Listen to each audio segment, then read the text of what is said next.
আমি ফোনের করে দেখাবো।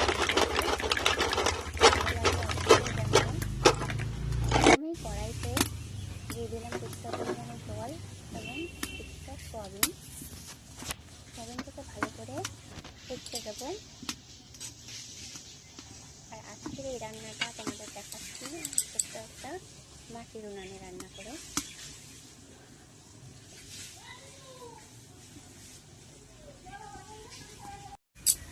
দেখো সয়াবিনটাকে সাদা সাদা করে দিয়েছে।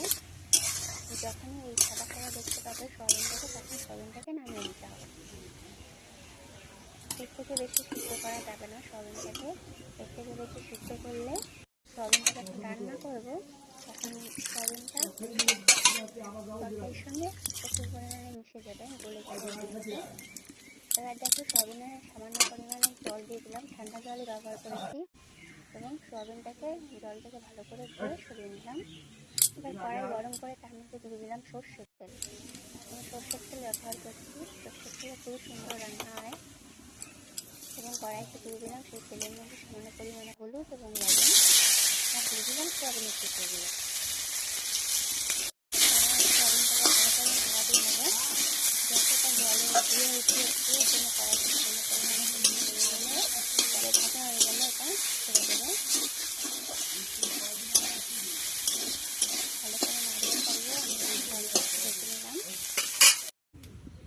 এবার কড়াইতেই তেল দিয়ে দিলাম সামান্য পরিমাণে, দিয়ে তার মধ্যে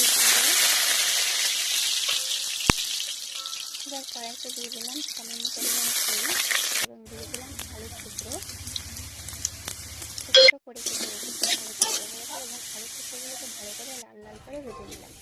এবার সেই তেলের মধ্যে দিয়ে দিলাম জিরে এবং দুটো তেজপাতা এবং আগে থেকে করে রাখা মশলা, যেটাতে আমি ব্যবহার করেছি শুধুমাত্র জিরে, আদা এবং শুকনো লঙ্কা। মশলাটা দিয়ে দিলাম এর মধ্যে। মশলাটাকে ভালো করে ভেজে নেব যতক্ষণ মশলা থেকে তেলটা ছেড়ে দিচ্ছি। মশলা বেরিয়ে যেতে পারে, তার দিয়ে একদম ভালো করে নাড়াতে থাকতে হবে।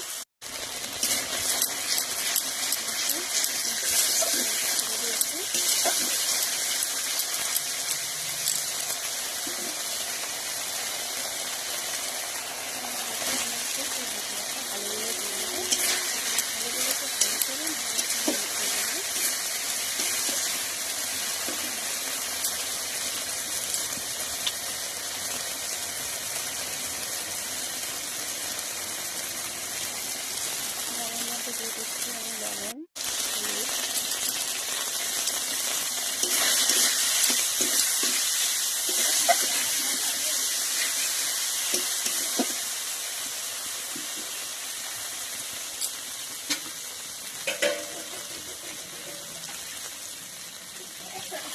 ভালো করে মাখা হয়ে গেছে। এবার এর মধ্যে দিয়ে দিলাম আমি জলটা আমি সামান্য পরিমাণে জল ব্যবহার করছি।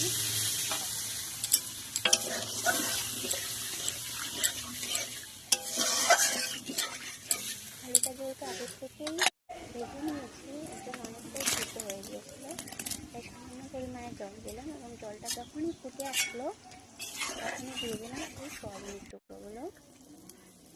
এবার সামান্য একটু টাইম নিয়ে এটাকে ফোটাতে হবে।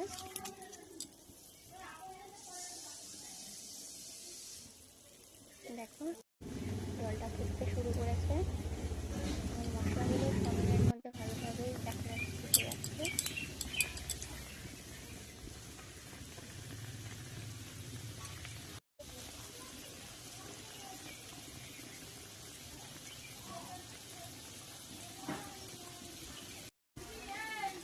জলটা অনেকটাই কমে এসেছে। এবার এর মধ্যে দিয়ে দিলাম কিছু পরিমাণে ধনে পাতা। ধনে পাতাটাও যখন তরকারির সঙ্গে মিশে গিয়েছে, দেখো সিদ্ধ হয়ে গেছে ধনে পাতাটাও, তখন দিয়ে দেবো এর মধ্যে গরম মশলার গুঁড়ো।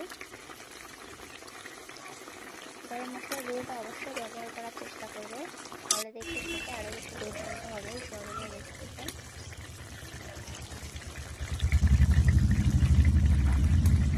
অনেকটাই ঝোল কমে গেছে, এই অবস্থাতেই নামিয়ে নিলাম।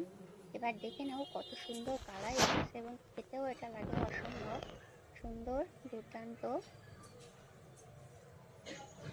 একবার বাড়িতে নিরামিষ দিনে এই সবজি করেই দেখুন।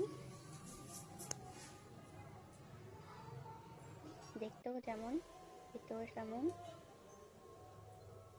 এই তরকারি হলে আর কি লাগবে নিরামিষ দিনে।